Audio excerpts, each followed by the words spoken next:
Motivation आपके अंदर ही है, आपके घर में है कि माई के पुरनका साड़ी और बाबूजी का जो टूटा चप्पल होती है ना, उससे बड़ा कोई मोटिवेशन नहीं। वाला 8 घंटा पढ़ रहा है तो इनको 10 घंटा कम से कम पढ़ना होगा और उसके सामने जाने में थोड़ा सा आदमी को शर्मिंदगी भी महसूस होती होगी। जैसे एक बार भी आपका कट ऑफ में निकला ना तो गांव में हल्ला हो गया होगा कि अरे इसका हो गया, इसका हो गया, इसका। आप प्रीवियस ईयर पेपर देखते हैं और फिर पढ़ते हैं ना तो आपको ज़्यादा इंटरेस्ट भी आएगा, आपको लगेगा भी ओ ये तो पिछली बार सवाल पूछा था, ये इंपॉर्टेंट टॉपिक है। जय हिंद आप सभी को। जैसा कि आप लोग जान रहे हैं, मेरा नाम है अमित राय और मेरी उत्तर प्रदेश पुलिस दरोगा भर्ती जो आई थी 2021 में, उसमें 26वीं रैंक थी। इससे पहले मैं कांस्टेबल था। तो आप लोग को यह भी पता है कि मैं अभी एक सीरीज चला रहा हूं, जैसे कि आप लोग को मैं रोज़ रोज़ एक एक वीडियो देता रहूँगा, जिससे आप लोग को मोटिवेशन मिलता रहे और एक अच्छा गाइडेंस मिलता रहे, जिससे कि आप लोग को जब भी डिमोटिवेशन हो तो आप लोग मुझे देख लीजा करिए, आप लोग के अंदर ऑटोमेटिक मोटिवेशन आ जाएगा। तो आज के वीडियो का टॉपिक यह है कि जिन भाइयों का 60,244 सिपाही भर्ती में नहीं हुआ है उन वो क्या करें, और उनके लिए ही आज ये वीडियो है। कल मैं एक वीडियो बनाया था जिन भाइयों का हो गया है वो क्या करें, तो आज यह वीडियो है कि जिन भाइयों का नहीं हुआ है वो क्या करें। तो भैया 3 कैटेगरी के हमारे भाई हैं सिपाही भर्ती में, जो कि अभी जो उनके साथ वाले लड़के का हो गया होगा तो वह देख देख के अंदर से सुलग भी रहे होंगे और थोड़ा सा मायूस भी होंगे कि भाई इसका हो गया मेरा नहीं हुआ, और उसके सामने जाने में थोड़ा सा आदमी को शर्मिंदगी भी महसूस होती होगी। तो मैं बताना चाह रहा हूँ कि ये 3 प्रकार के लोग कौन कौन हैं। पहले लोग वो हैं जो लोग मतलब बिल्कुल नहीं पढ़े थे, सिर्फ पेपर में बैठ गए थे, तो उनका तो हम लोग बात नहीं करेंगे। पर ये जो 2 लोग थे जिनका मतलब बढ़िया से पढ़े थे और उनका पहली मेरिट लिस्ट में नाम नहीं आया है।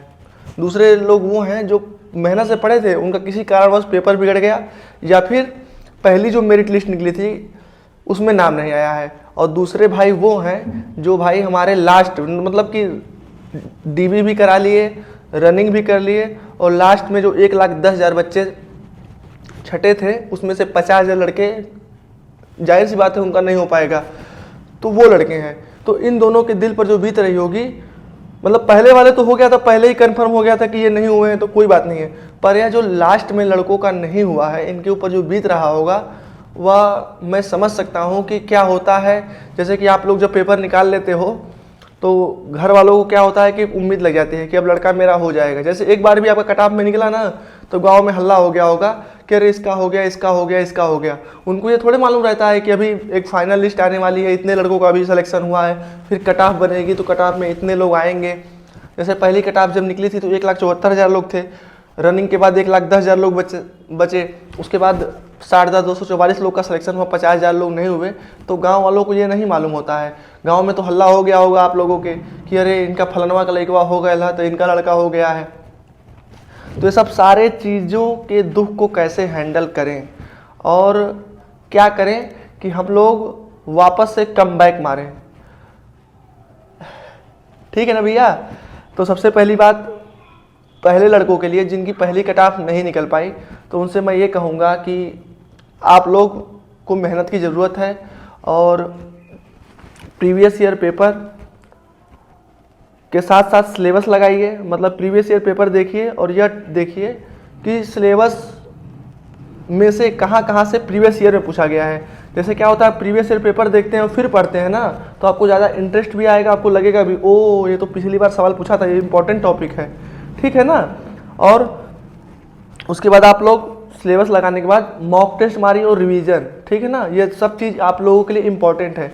जो पहले वाले लोग हैं उनको बहुत ज़्यादा मेहनत करने की ज़रूरत है, क्योंकि वो तो मान जाइए कि पहली मेरिट से छट गए, मतलब उनकी तैयारी उतनी अच्छी नहीं थी या किसी कारणवश वो लोग अपनी तैयारी नहीं पूरी कर पाए हैं, तो उनको ज़्यादा मेहनत करना होगा। तो उनको जैसे कि अगर सामने वाला 8 घंटा पढ़ रहा है तो उनको 10 घंटा कम से कम पढ़ना होगा, तभी जा कर के रेस में आ पाएंगे। मोबाइल चलाने से या फिर कापी किताब में कैलकुलेट करने से, फिर ये सर का मोटिवेशन देख लेने से, उनका मोटिवेशन देख लेने से कुछ नहीं होगा।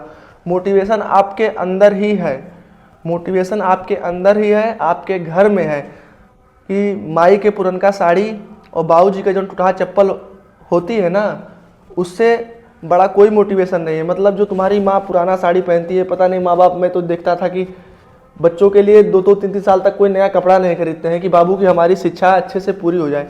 तो ये सब तुम्हारा मोटिवेशन है भाई, ये डिमोटिवेशन नहीं है। यही सब देख करके तुमको पढ़ना है। अब आ गई इन बच्चों की बात जो 50,000 लड़के मतलब फाइनल लिस्ट से बाहर हुए हैं, उनको क्या करना चाहिए।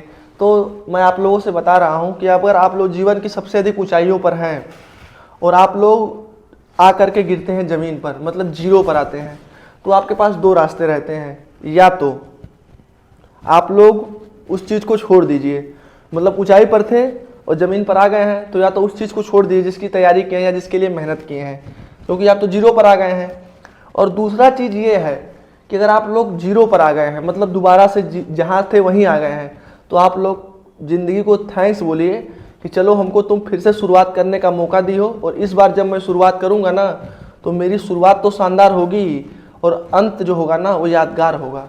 शुरुआत शानदार होगी और अंत यादगार होगा। ठीक है ना भैया। तो आप लोग को डिमोटिवेट नहीं होना है। जैसे कि छावा मूवी में भी आया था कि मन के हारे हार है, मन के जीते जीत। ठीक है ना, तू भोर का पहला तारा है। तो बस यही चीज़ सोचनी है। अब मैं तो समझ रहा हूँ आप लोगों के अंदर क्या फील हो रहा होगा जो 50,000 बच्चे नहीं हुए, फाइनल लिस्ट से बाहर हो गए, दूसरों के सामने जा नहीं पाते होंगे जल्दी। जैसे कि गांव में हल्ला हो गया है कि अरे इनका फलाना का लड़का हो गया, इनका लड़का हो गया। पर आप लोग अब जैसे क्या होता है कि जो चाचा होंगे या फिर कोई और होंगे, उनको आप लोग फेस नहीं कर पाते होंगे, उनको कुछ नहीं पता है, उनको बस नौकरी से मतलब है। और भैया जब तुम्हारी नौकरी लग जाएगी ना तो वही गांव वाले भी कहेंगे कि अरे इनका लड़का जुगाड़ से भैला, अरे इनका लड़का पैसा से भैला।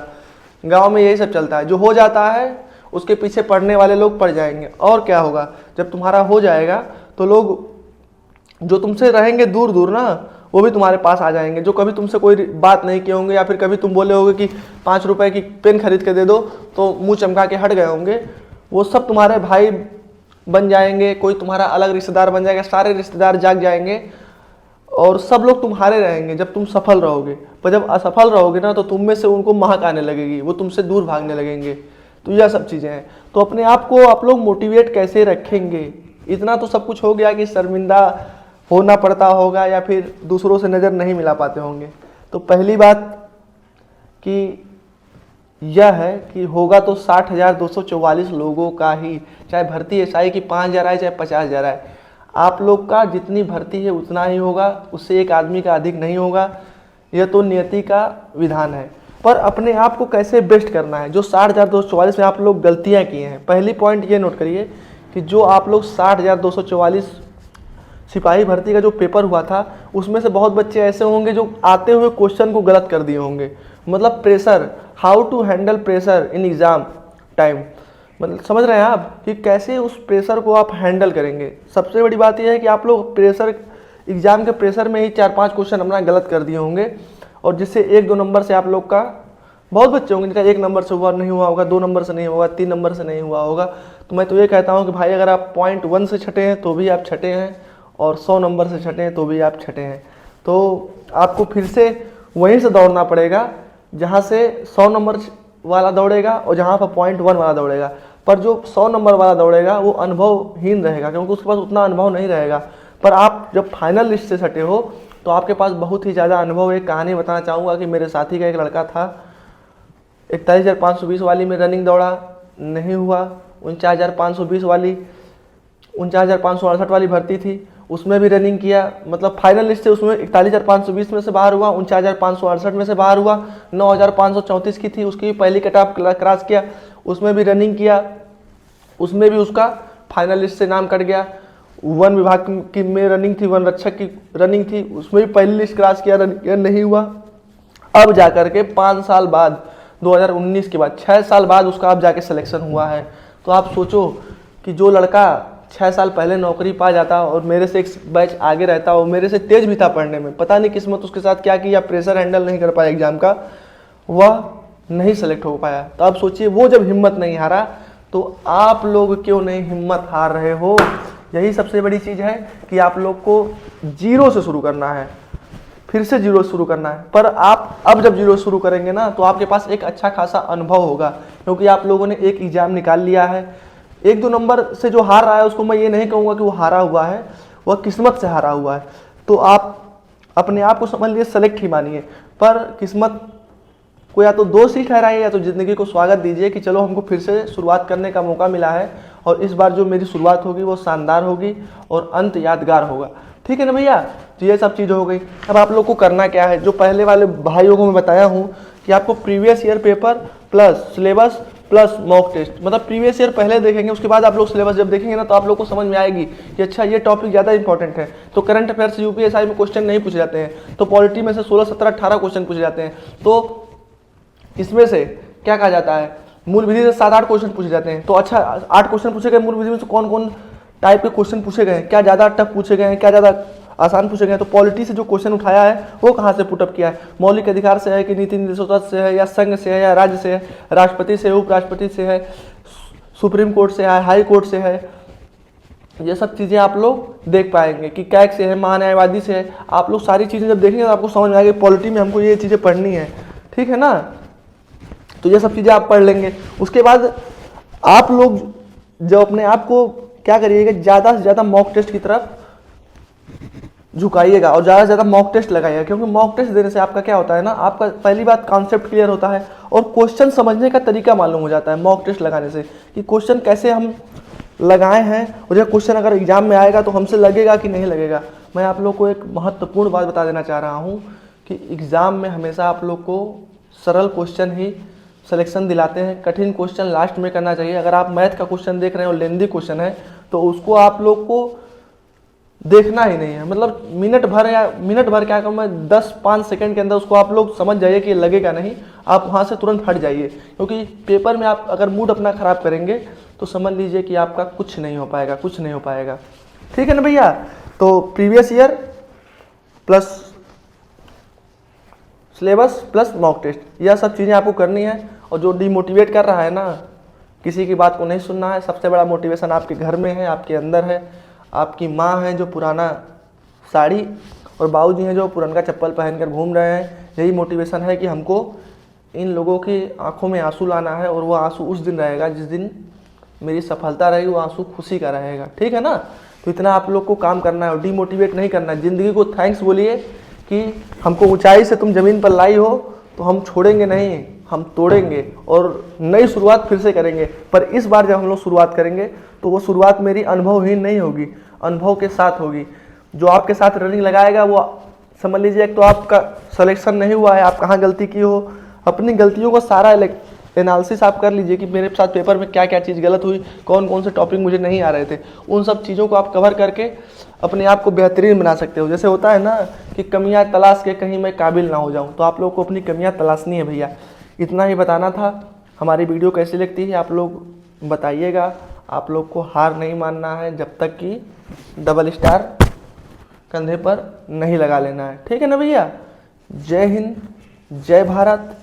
एंजॉय करिए, एंजॉय जो ना करे एंजॉय फिर वो कैसा बॉय।